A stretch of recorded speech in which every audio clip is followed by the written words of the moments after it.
a veteran of the Battle of the Bulge, squirrels away enough old military gear to supply a platoon. It was in boxes, gun cabinets, closets. They couldn't even get access to their master bathroom. It was so clogged with stuff. It was one of those finds you get once in a lifetime. Uniforms, weapons, plus plenty of surprises. This is worth $50,000? Does it work? And what's up with this bullet-riddled log? It was usually wrapped in a blanket in a bathtub. In a bathtub? In a bathtub.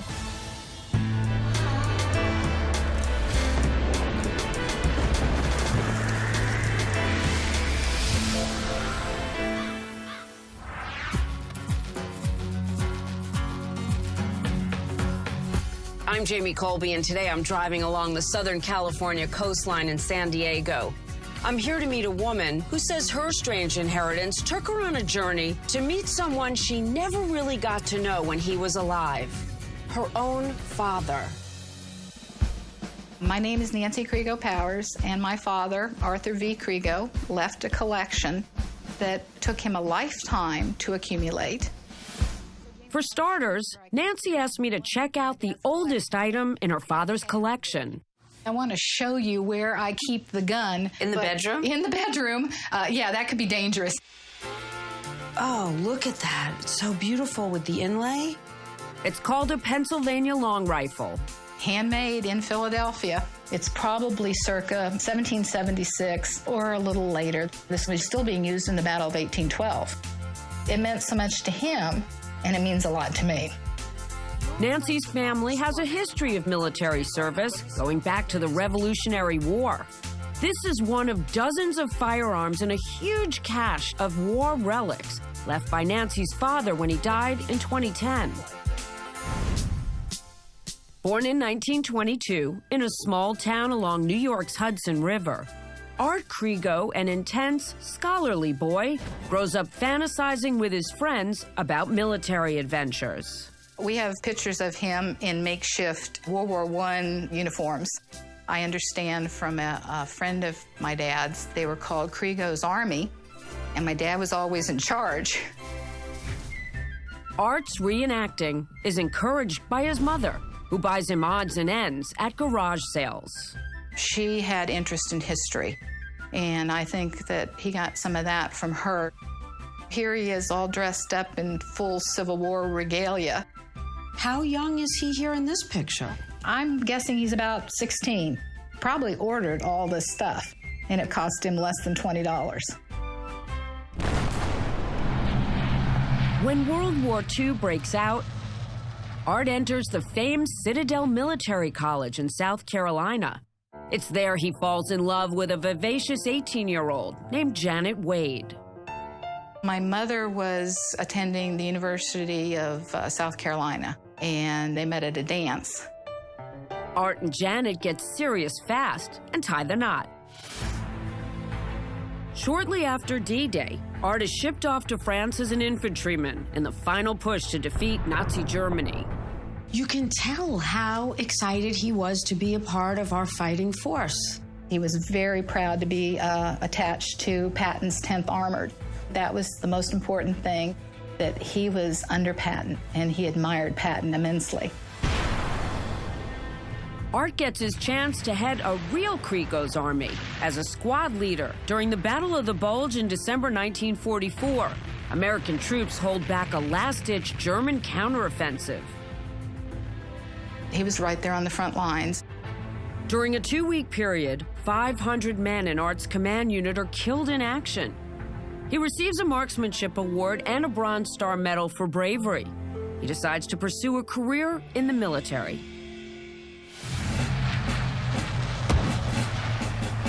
War comes calling again, and Art is ordered to Korea as an ordnance company commander. 1953 appears, and he was gone in Korea until I was a year old.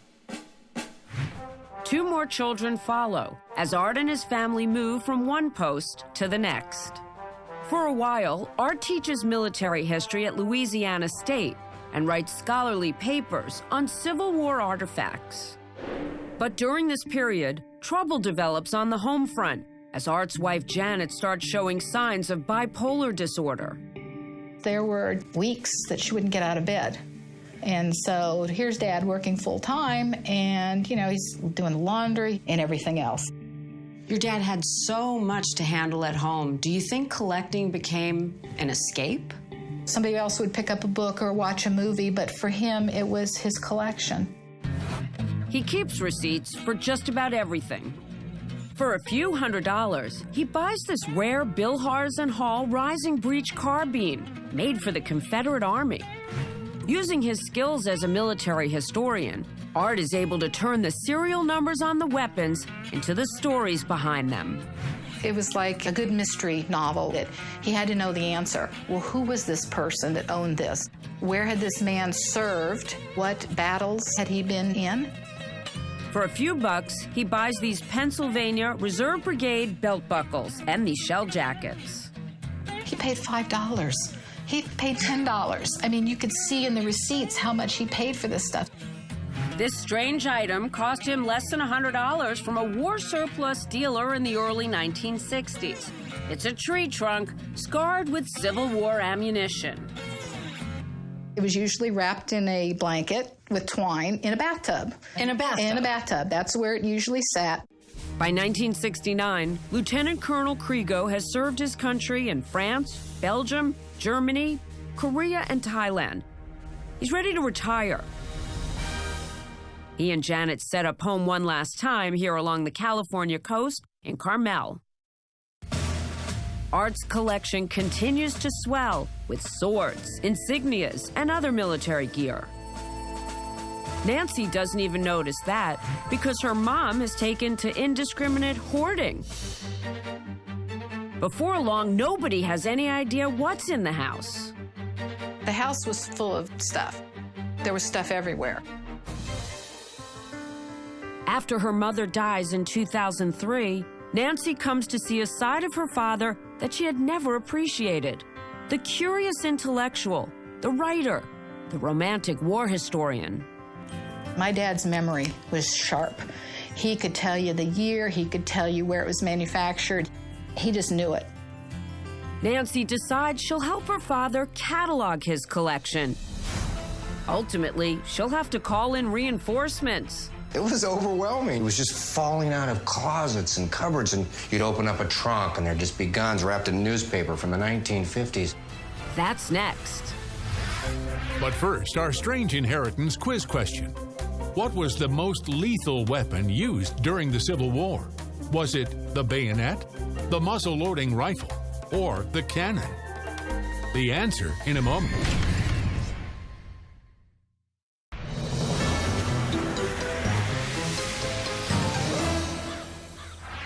So what was the most lethal weapon used during the Civil War? The answer is B. 80% of all Civil War wounds were produced by a single-shot muzzle-loading rifle in the hands of foot soldiers. In 2003, retired Colonel Art Krigo is 81 years old. He's been into war memorabilia since childhood, but the extent of his collection is hidden from his daughter, Nancy.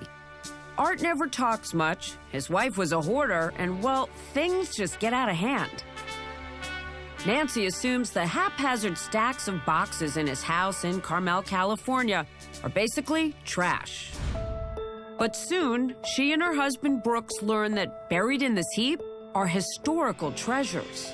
We bought all these little hang tags.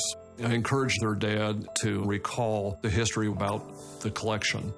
It was wonderful to watch. The two of them, it became a project unto themselves. It was a fantastic experience to sit down with my dad finally and actually go through the garage. I had about 200 items between guns, swords, bayonets, handguns, and that was just the tip of the iceberg.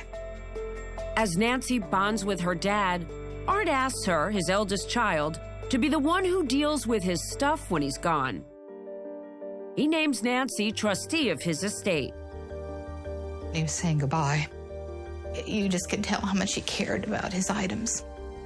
They were almost like children. In June of 2010, Art dies from complications of pneumonia at the age of 87.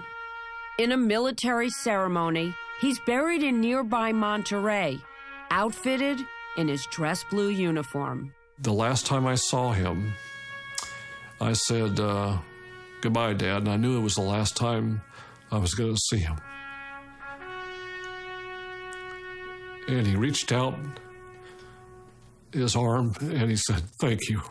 And he shook my hand, and it was that formal handshake of an officer and a gentleman. He's up interviewing all these military men from history. You know, he had research that he was doing that he never found the answer for, and I hope that he knows the answer now. Did he tell you don't ever sell the collection? Nope, but I couldn't bring myself to sell the collection until my dad died. Now that he's gone, Nancy has to figure out what to do. It's going to be a lot harder than she thought. Turns out that Art secreted all sorts of other stuff away in every place imaginable. It was just amazing the amount of items that he had, from the Revolutionary War through the gun that was used in World War II, and it was brand new. It had been stored away in some warehouse for 50 years. Based on the receipts Art left, Nancy estimates he spent around $10,000 on his collection. But what's it worth now? And what do you do with it? Nancy realizes she needs help. She reaches out to auctioneer Brian Witherell in Sacramento. He called me back and he said, well, this collection, will it fit in a SUV? And I go, no. So you checked it out. It was overwhelming. It was just falling out of closets and cupboards, and you'd open up a trunk and there'd just be guns wrapped in newspaper from the 1950s. We were on to one of those finds that you get once in a lifetime. How much work went into preparing for this auction? We cataloged probably 12 to 14 hours a day for 5 straight days. And then we photographed for probably another week or 2 after that, and then put everything together. I wonder if you could walk me through some of the special pieces you got. This was a nice example of a cappy that would have been worn by a Union soldier with its original label inside from New York. Hello. Hello. Hello. Call me officer.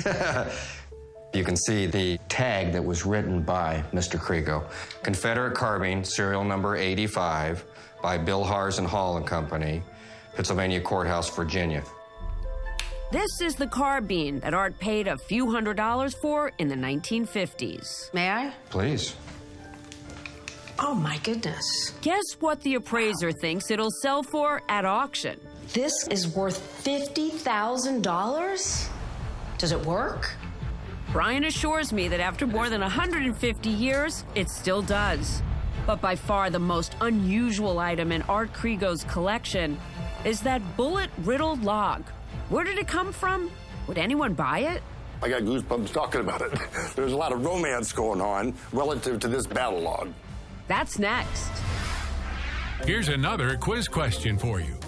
What's the most expensive piece of Civil War memorabilia ever sold?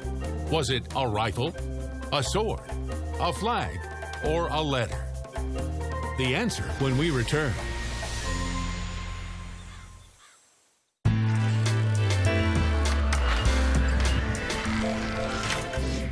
So what is the most expensive piece of Civil War memorabilia ever sold? It's B, a sword given to Ulysses S. Grant when he was promoted to General-in-Chief in 1864. It sold at auction in 2007 for $1.6 million. In San Diego in 2010, Nancy Krigo Powers is looking to unload her strange inheritance. She's long considered it just a sprawling hoard of firearms, uniforms, and other military memorabilia.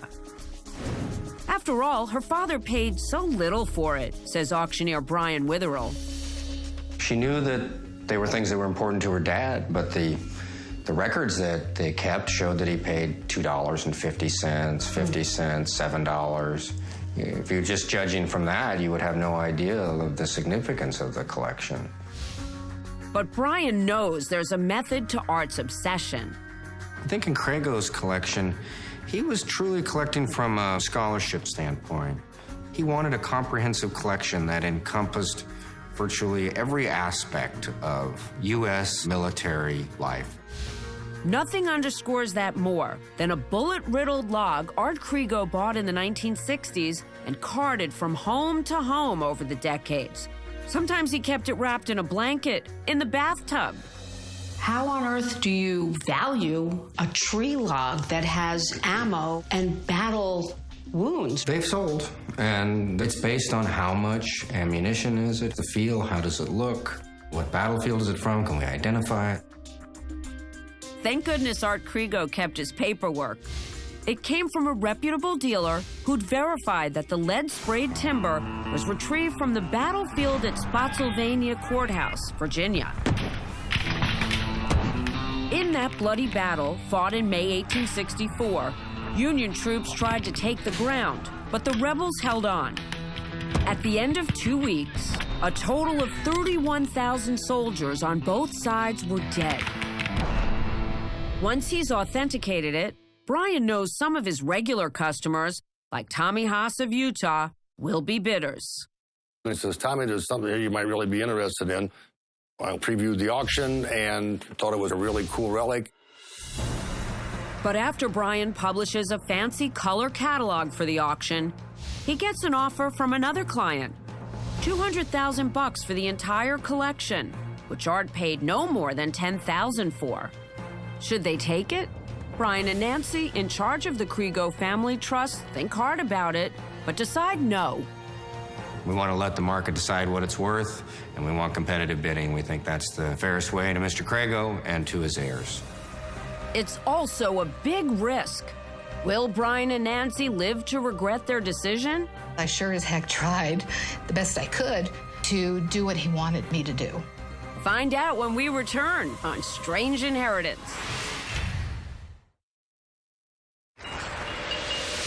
Now back to Strange Inheritance. It's January 2011, and Art Krigo's huge military collection has 3 weeks to sell during an online auction.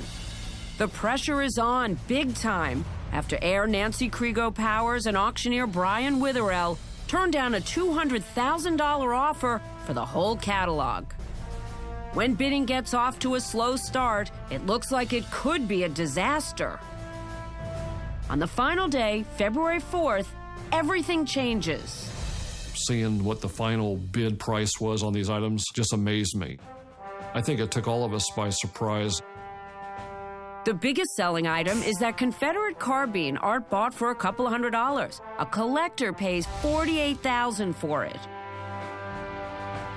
Belt buckles purchased for a few bucks decades earlier, they pull in just over $6,000. This group of insignias, over $8,000. These shell jackets, $7,000. A presentation sword, $6,500. A sharp Civil War rifle, $5,500. These campaign hats, $5,000. Cartridge boxes, $2,500. And guess who pays $3,000 for that Union Army cap, which Art bought as a kid? It's auctioneer Brian Witherell. I felt close to the Krigos, and I wanted a memento to remember that by. The grand total for the Krigo collection? Almost $500,000. Did you imagine that Dad had a $500,000 collection? I don't think in his wildest dreams that he ever imagined that he would pass that on to his children. Oh, in case you're wondering about that battle log. My successful bid was around $20,000. And one of the things that makes this significant is the Battle of Spotsylvania Courthouse is recognized as one of the 5 major battles in the Civil War. This log is in exceptionally nice shape. It's got projectiles on it from the Confederate States and projectiles on it from the United States. I got goosebumps talking about it. There's a lot of romance going on relative to this battle log. It's a key piece of my collection, and I really enjoy it. Listening to Haas, you almost think Art Krigo, the old Battle of the Bulge vet turned military historian, handpicked a buyer with a passion that rivals his own. And this was a pretty accurate gun, and it was used a long time. Of all the items from the various wars the old soldier collected, Nancy says she'll never sell this one, that Pennsylvania long rifle. At over 4 feet long, it's a relic of the Revolutionary War era and a beloved artifact that helps keep the memory of her father alive. It's only worth about $5,000. Don't care. To me, that is a piece of my dad. What have you learned from looking through the amazing collection that he left behind? He was committed. He didn't give up. He didn't back down. And he did the best job he could. For the 50th anniversary of the Battle of the Bulge in 1994, Art Krigo penned a letter to a local paper. The story he shared didn't focus on a hell endured. It was about Christmas Eve, 1944. His squad, perched upon a ridge above a town filled with German tanks, was finally relieved of duty. The next day, they got their first hot meal in weeks. Yes, Art wrote, they had to dodge incoming German mortar fire to get to the kitchen. But awaiting them was a real Christmas dinner with all the trimmings.